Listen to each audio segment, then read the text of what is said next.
Greetings, my dear viewer. You're on the channel The Price of Cheating. The channel is for those who appreciate traditional family values and condemn adultery. So be sure to subscribe to the channel. Let's get started. William stood before the bathroom mirror, studying his reflection with an intensity that suggested he was searching for something. Perhaps courage, perhaps control. He forced himself to adopt a composed expression, though it felt brittle, like a mask that might crack at any moment. This was going to be a challenge. Resting his hands on the edge of the sink, he let his eyes drift downward to the porcelain basin. The faint grime encircling the drain caught his attention, as did the dull, tarnished sheen of the once polished chrome fixtures. Their diminished luster seemed an apt metaphor for how he felt. Drawing in a deep breath, he strained to hear the heavy footfalls he expected in the hallway, followed by the inevitable slam of the front door. Instead, there was only silence. Lingering in the bathroom any longer would raise suspicion, and avoidance wasn't an option. Exhaling reluctantly, he gathered himself, cast one final glance at the mirror, and decided that his current facade would have to do. The hardest part still awaited him. With a slow, deliberate exhale, William turned the bathroom door handle and pushed it open. The hinges gave a faint creak, and the muffled voices from the nearby bedroom ceased abruptly. He stepped into the hallway, walking its length with measured strides, descended the stairs, and entered the kitchen. Making a deliberate amount of noise, he set about retrieving two mugs from the cupboard. One was plain and white, the one he used daily. The other was Aurora's favorite, a rustic clay mug she always chose. As the coffee maker began to hum softly, he prepared the hazelnut butter and milk, ensuring everything was ready. Whatever happened, this wouldn't take long. His preparations extended beyond coffee. He placed a discreet phone call just in case, and opened a document on his tablet, leaving it ready in the living room. Returning to the kitchen, he perched on a stool by the bar, sipping his coffee as he waited. The wait wasn't long. Aurora appeared in the doorway, her new blouse framing a neckline she seemed eager to showcase. She wore a pair of freshly purchased blue jeans, snug and form-fitting, accentuating her toned figure. Usually seen with contact lenses, today she wore glasses, pushing a dyed blonde strand of hair behind her ear as she met William's gaze. Her expression was a mixture of hesitation and subdued regret. He gestured toward her mug, which sat waiting on the counter across from him, inviting her to sit.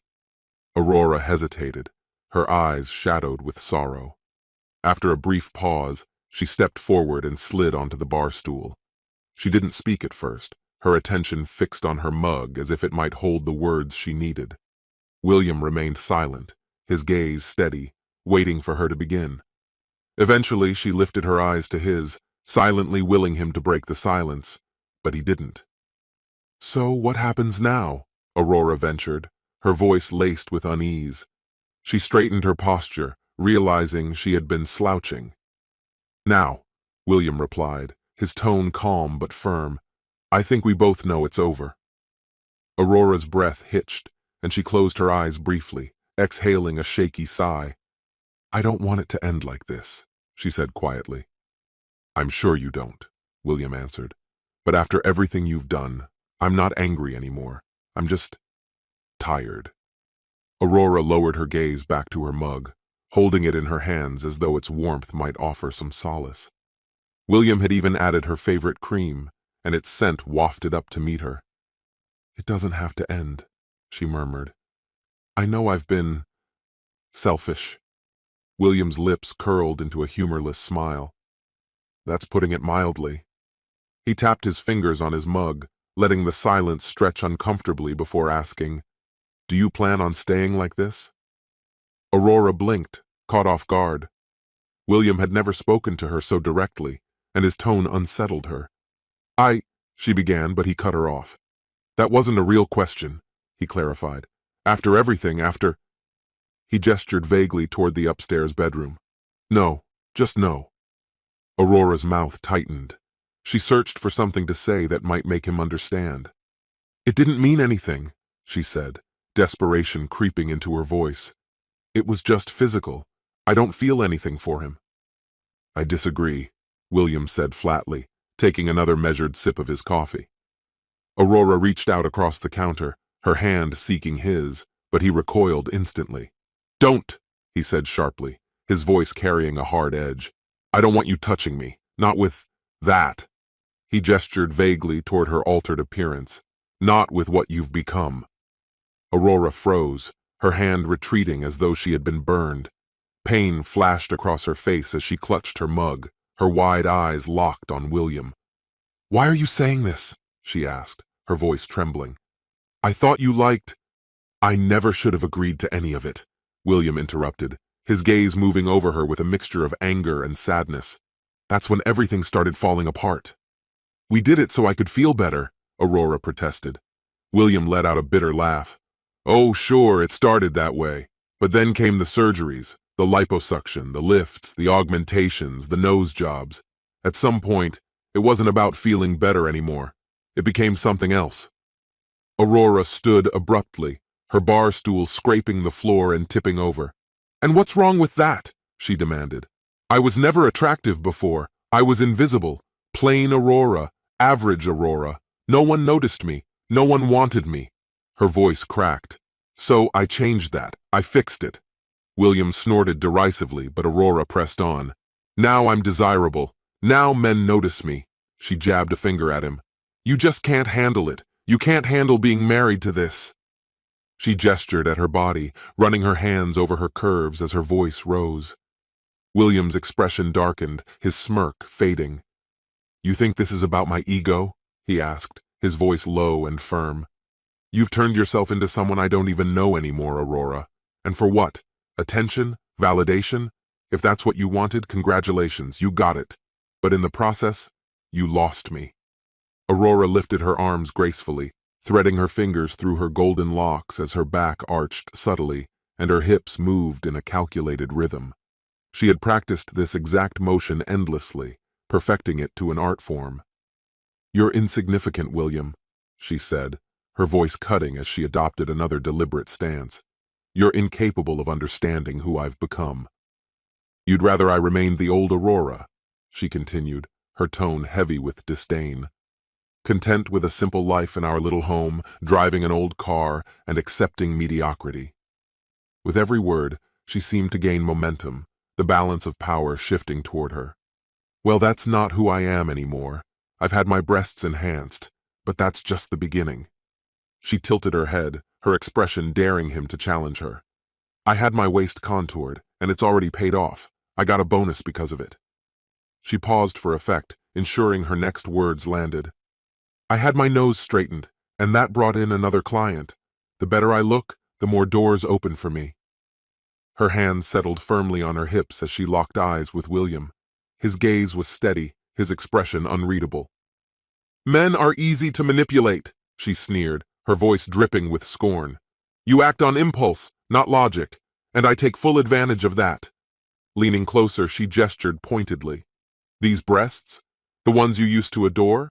They brought me a $5,000 bonus, and there's more coming." She grabbed a strand of her hair, letting it slide through her fingers. "These extensions? Remember when I used to have black hair? Blondes catch men's eyes, William. Now I'm noticed." With a sharp turn, she showcased her figure. "And this body? Men trip over themselves just to catch a glimpse. This," she said, motioning to herself from head to toe, "got me the regional manager's attention, in the bedroom, and it'll secure my next promotion, too." Her voice climbed in intensity as she declared, "Everything I've done is an investment in myself, in us, in our future. I've learned to exploit how men think because I refuse to be ignored any longer." Her gaze hardened. "If you can't handle that, walk away. If you can, accept it." William's response was calm, almost nonchalant. "Walk away?" he asked, a faint smile playing at his lips. Aurora's frustration flared. "Yes! If you're too weak to handle this, then leave!" she shouted. "Maybe if you come back with a better attitude, I'll consider letting you try again." William's tone remained unshaken. "No," he said simply, lifting his cup and taking a measured sip. Aurora's voice rose in disbelief. "No?" "No," he repeated, his demeanor unwavering. Aurora stormed over to him, leaning in as if her physical presence could intimidate him. "If you're staying, you'd better adapt," she warned. "I won't tolerate your nonsense. If you can't adjust, then leave." William's reply was firm. "No!" Her patience snapped. "You're pathetic," she spat. "This is how it is now. Get used to it." Still, William didn't flinch. He took another sip from his mug, his silence more powerful than any retort. Aurora's frustration boiled over. "Go to hell with your no," she hissed. "You know I'm right. I'm going upstairs to sleep with that man in our bedroom. He'll get me promoted. Another $15,000 a year, more clients, more bonuses." William shook his head slowly, as if tired of the argument. At first her words had wounded him deeply, but now his resolve had solidified. "You can't stop me," Aurora declared, enraged by his defiance. "If you want to stay with me, you'll have to accept this new reality." "Thank you for coming," William began, retrieving his wallet and showing his driver's license to the male officer. "I'm the sole owner of this house. Upstairs there's someone who shouldn't be here, and I'd like help removing this woman from the premises as well," he explained, motioning toward Aurora. "William!" Aurora shouted, storming toward him. "Upstairs?" the female officer asked. "Is the individual armed? What's the situation?" "William, stop! This isn't true!" Aurora's voice rose, her words tinged with panic. William ignored her, retrieving his tablet from the coffee table and powering it on. He pulled up a document and handed it to the male officer. "What's this?" the officer asked, examining the screen before glancing back at William's license. "It's proof that I'm the sole owner of this property," William explained. "The individual upstairs has no right to be here." "All right," the officer said, returning the tablet. "You're the owner. Can you explain the situation?" Aurora's frustration boiled over. "William, what are you doing?" she demanded, her tone oscillating between anger and desperation. "I came home to find my wife in bed with her boss," William stated matter-of-factly. "I told him he needed to leave, but he's still here. I'd like him removed, and I'm prepared to press charges." "William!" Aurora exclaimed, her indignation flaring. The female officer muttered under her breath about the difficulty of domestic disputes. "Officers!" Aurora interjected defiantly. "I invited that person here. He's not trespassing." "Ma'am," the male officer responded evenly, "under city law, if a household member deems someone unwelcome on private property, they must leave immediately or face legal consequences. Did your husband ask this person to leave?" "Yes," William confirmed. "I shouted it from the stairs. I didn't confront him directly because the door was locked, and I wanted to avoid a physical altercation. I have the incident recorded on my phone," he added, tapping his chest pocket. "William," Aurora hissed, her voice low and furious. "And," William continued, "I'd also like her escorted from the premises. I'm not requesting her arrest, just her removal." "Was there any violence?" the female officer asked, looking intently at Aurora. "No," Aurora protested. "I didn't touch him." "I meant, did he harm you?" the officer clarified. Aurora shook her head. Satisfied, the female officer turned to her partner. "Sir, can you show me where the bedroom is?" "Of course," William said, leading the way. The female officer stayed behind, her watchful gaze fixed on Aurora. "Ma'am," she said calmly, "please remain here with me." Aurora stared in stunned silence as her husband and the officer made their way up the stairs. An unsettling sensation churned in her gut, an unshakable sense that something was profoundly amiss, though she couldn't quite put it into words. "This feels wrong," she muttered, her voice wavering. "I understand it might seem that way, ma'am," the officer replied evenly, his tone firm yet detached. 10 minutes later, Aurora's unease morphed into dread as the male officer reappeared at the top of the stairs, his commanding voice cutting through the air. 2 more officers trailed behind him, their movements deliberate and synchronized. As they descended, Aurora's boss came into view. His disheveled appearance was striking. Bare-chested with his hair in disarray, he wore only his dress pants, the waistband buttoned but the belt and fly undone. Fury was etched into his face, his humiliation as plain as the scene unfolding. He fixed Aurora with a seething glare before storming toward the door. Behind him, the officer carried a bundle of discarded clothes, a jacket, shirt, tie, and shoes with socks neatly tucked inside. One hand gripped the garments, while the other secured the man's handcuffed wrists. As they passed, the officer exchanged a brief glance with his partner and nodded subtly. "I'll give her time to gather her things," the female officer said, her voice calm but resolute. Nearby, Aurora's husband, William, stood quietly, observing the drama unfold with an air of grim resolve. "William, don't do this. Please," Aurora pleaded, her voice cracking as the weight of the situation sank in. "It's already done," William replied, his tone heavy with finality. "I can't keep living like this. I don't feel safe in my own home anymore." The words hit Aurora like a blow, but William pressed on. "You've been sneaking strangers into our house behind my back. You're not the same person you were, and I can't ignore it any longer. Pack your things.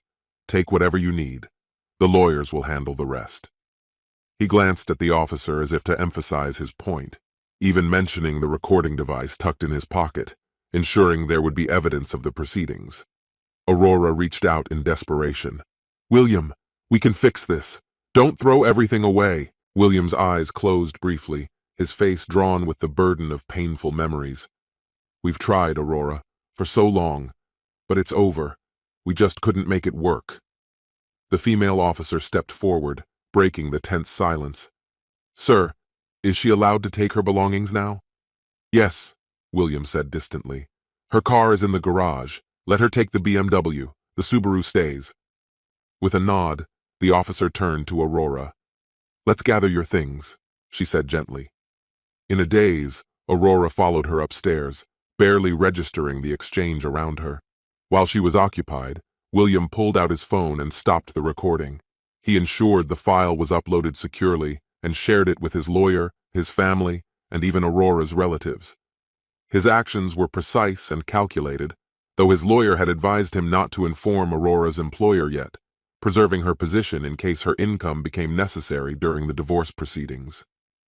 Aurora came back downstairs, her face pale and her eyes wide with disbelief. "William, we can still fix this.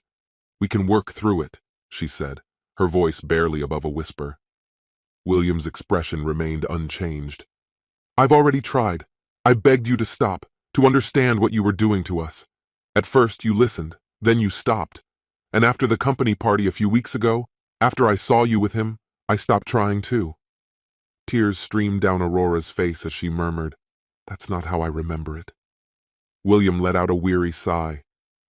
"Do you even know how many times I've said this? It's over, Aurora."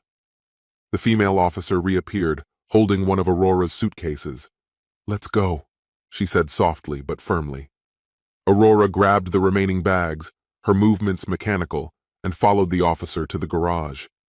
The sound of the garage door opening, the BMW's engine roaring to life, and the door shutting again felt like a curtain closing on their shared life.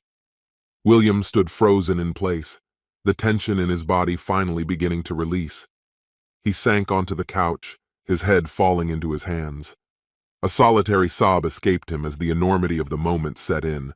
Across the room, the coffee he had poured earlier remained untouched on the counter, now cold and forgotten.